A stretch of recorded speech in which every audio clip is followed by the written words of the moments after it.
Hey, my friends, we have an unboxing video today, and this is the Moonbaby Tarot by Brant Palazzo. And it's a limited edition, and it's sort of a reworking, a readaptation of the Hoi Polloi Tarot from the 70s. Now, I missed out on the Kickstarter of this deck because I was trying to not buy things. and so I didn't back this, but then as I started seeing it, I said, oh gosh, and so ultimately broke down and got the pre-order. And that's what we have today. Now, this is not going to be like the longest, most detailed video because it really is the hoi polloi was the Rider-Waite Smith with sort of updated line art, and I'm going to put a link, excuse me, if I remember, to my friend Liz's video, who she did a comparison of the original 70s hoi polloi and this. The major differences is that he changed the font to something a little less kind of gothic and a little fresher. And this color palette, which I keep describing as like Neapolitan ice cream. So there's these pinks and sort of vanillas and chocolates and strawberries with this kind of minty color. So this reminds me of ice cream really a lot, which I mean in the best possible way, because who doesn't like ice cream? Even when my stomach doesn't like it, I still like it. So the Moonbaby Tarot stepped back into the 70s with this updated version of the Hoi Polloi Tarot. First marketed in 1972 as a game for children, the Hoi Polloi has remained a favorite deck among collectors despite its low print quality because of its funky take on the original Rider-Waite Smith deck. As soon as I had a copy, I knew I could improve its quality to contemporary standards while preserving the mid-century aesthetic.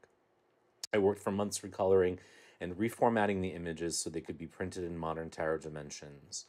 I kept the color palette to hues popular in the 1970s and used a new font that complements the art and period better. The result is a fun, updated take on a classic deck. The original line drawings were drawn by Jason Peterman for Hoi Polloi Inc., from original artwork by Pamela Coleman Smith under the direction of A.E. Waite. And there we go. I'll also leave a link to the Etsy shop. Now, like I said, this is a limited edition. I got $6.71 out of 1,000, so I don't know how, much longer this will be available, but I haven't done like a straight up unboxing in a while. So this is a great box. As I understand it from hearing other folks talk about it, that the print quality is really good. So here it says Moonbaby Tarot First Edition 2021. Really nice quality on the box. There's a fold out pamphlet. And the hashtag Moonbaby Tarot. This is really nice paper, I have to say. Nicely done. The box has the suits on it, which I think is really cool. And we have the cards. And there's this sort of gently pink side, which I think is dope. All right, let's get these out of the way. And I'm going to get this plastic sleeve off without damaging the cards. And I'm going to zoom in. Sometimes when you see those plastic sleeves, they leave little indentations on the top card or the bottom card, and that is not the case here.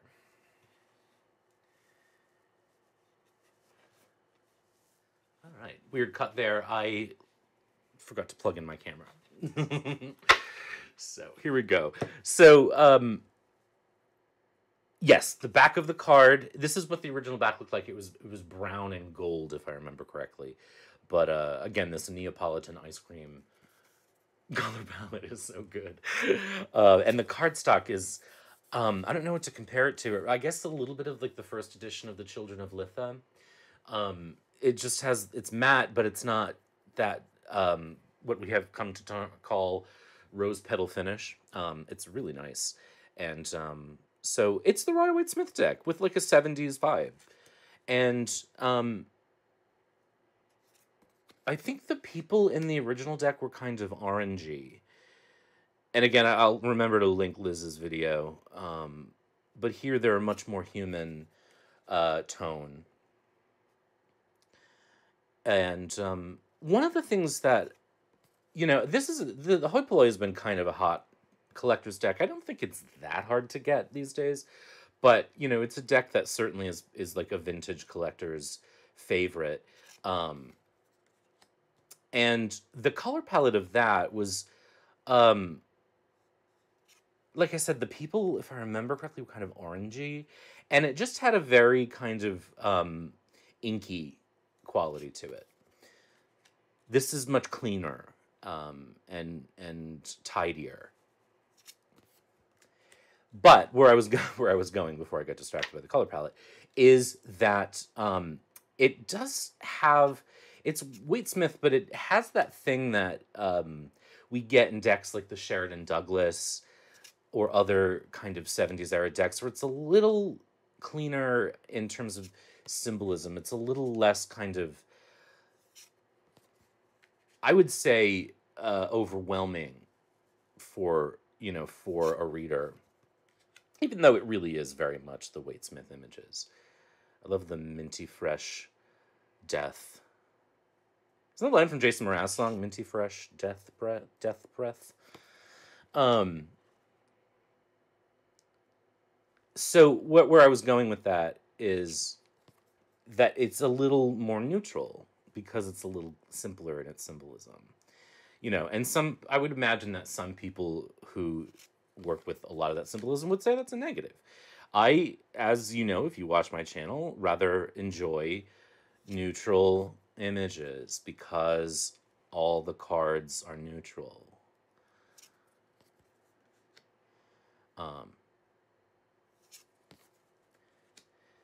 This really does feel like summer, the color palette.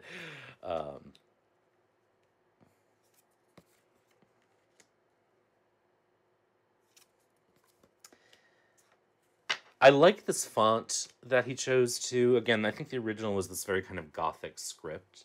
This feels, it actually feels a little more 70s.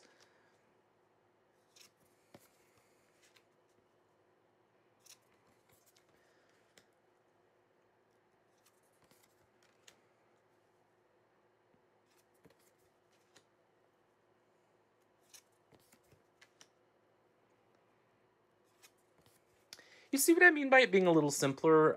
It's not cluttered. I mean, it's worth knowing that from my point of view, I find a lot of Rider-Waite-Smith decks cluttered. By their nature. So, but when I work with Rider-Waite-Smith decks, I tend to reach for the uncluttered ones. Or ones that are like super cluttered, that are almost like,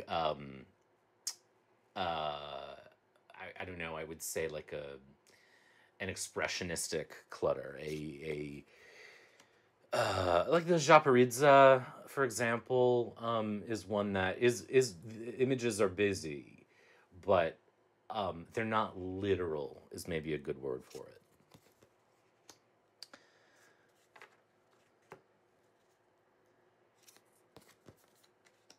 So I never felt super drawn to get the Hoi Polloi, although I was always sort of like, oh, that's cool.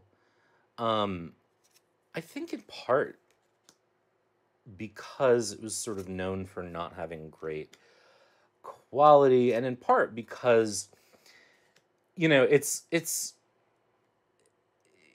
was sort of, the backs were sort of these brown, if I remember correctly. I don't know, it just was never a deck that I was like, oh, I really want that. And I hadn't really seen it that much until Liz mentioned it and got a copy of it and showed it to me.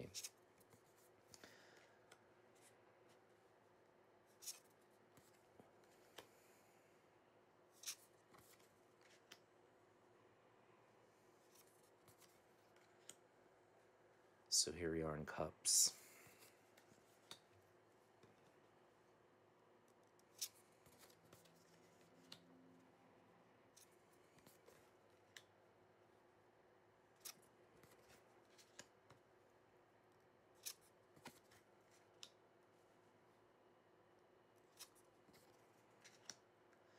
I'm not saying a lot because I mean I've seen the Waitsmith images so many times, right? But again, this like aesthetically is very pleasing, and I can't wait to shuffle it because I feel like this cardstock is going to be really sexy to shuffle.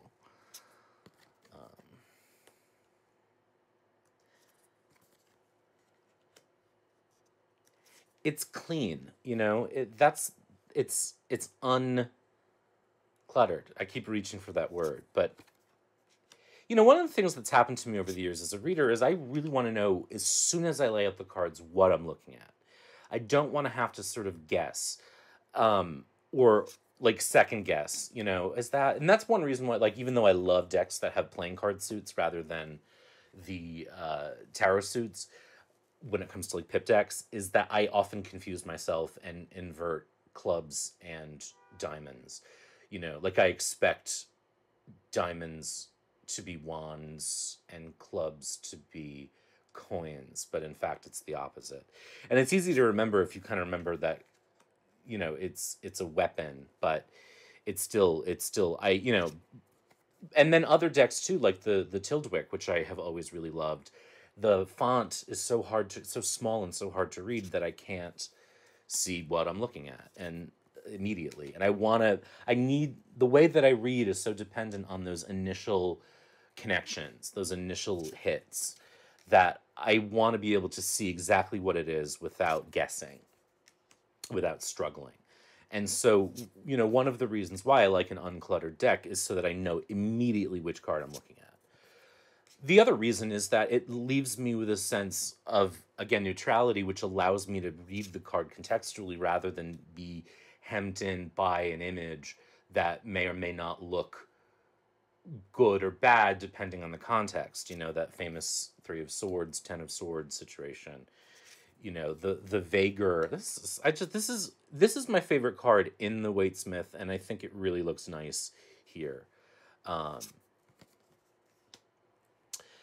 so so I want to be able to explain a card without the image sort of contradicting what I'm saying about it, which I know to some readers may sound strange, right? Like, how can the Three of Swords be anything but unfortunate? But it is, you know, contextually it can be. Um, so Brant includes an extra strength and justice so that you can switch the numbering to pre-Waitsmith if you want to. For the time being, I'm going to leave them as they are because I really want to shuffle. All right, let's zoom out. And we'll shuffle the cards. All right, here goes. Yes, that's the shuffle I knew I was going to get.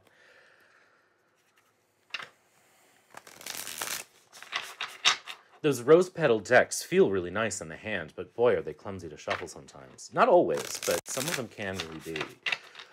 This has nice resistance. It's got nice slide. You know what I mean? It's that right back. And that's another thing that you want out of a cardstock. I think if you're like going for really good cardstock, from my point of view, is that you want a balance of resistance and slip. You know, that's sort of what gets you a good shuffle. If it's too slippery, like linen cardstock, you get too much slip.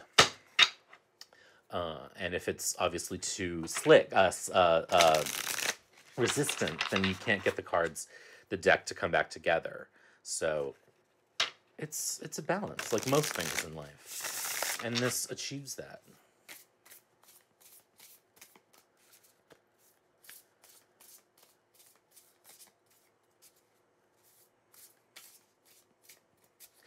You may also have noticed, as I did, that none of the faces in this deck are white.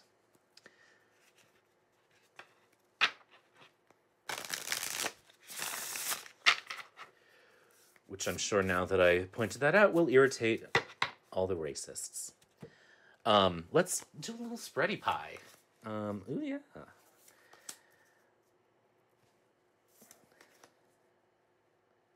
This is my go-to spread. It's the 9-card box spread. We stole it from Lenormand and playing card reading, but it is the spread. Honestly, it's, if you ask me for a reading that isn't one of the ones that I specifically designed in my shop or that I borrowed, I would use this because it is the spread. It looks great. I can't zoom out anymore, but it just is, it's just really nice and great color palette. Very, you know, on the box he references that it's sort of colors that were popular in the 70s, but it doesn't feel kitschy, you know, and that's a thing you can really easily do when you're trying to sort of recreate a retro vibe, is to go kitsch. Um, you know, I've got, actually, I can show it to you.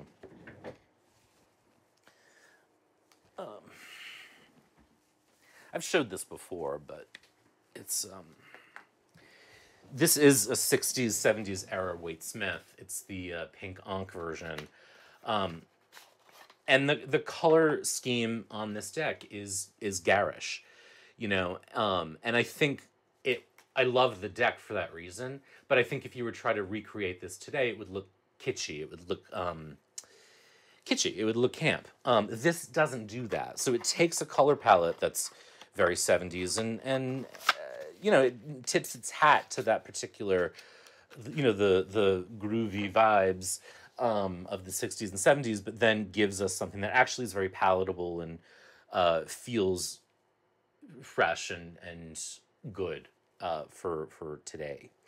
And it's not just a reprint of something old. Not that there's anything wrong with that either. So I really like this a lot. This is the Moon Baby Tarot by Brant Palazzo.